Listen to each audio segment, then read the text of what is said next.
చేతిలో చాలా పవర్ ఉంటుంది. పార్వతీపురం మన్యం జిల్లాలో రాష్ట్ర మహిళా శిశు సంక్షేమ గిరిజన శాఖ మంత్రి గుమ్మడి సంధ్యారాణి శ్రీ వెంకటేశ్వర స్వామివారిని దర్శించుకున్నారు. ఆలయ అధికారులు పూర్ణకుంభంతో స్వాగతం పలికారు. ప్రత్యేక పూజల్లో పాల్గొన్న ఆమెకు అర్చకులు వేద ఆశీర్వచనాల నుంచి తీర్థ ప్రసాదాలు అందజేశారు.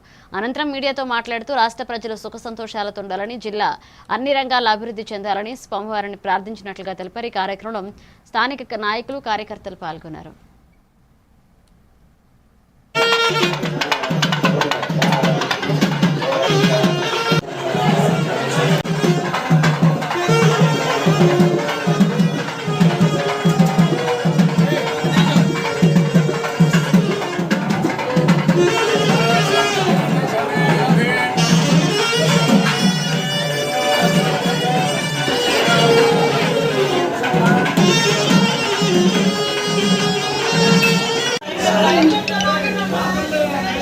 ఓం జగదానందోలి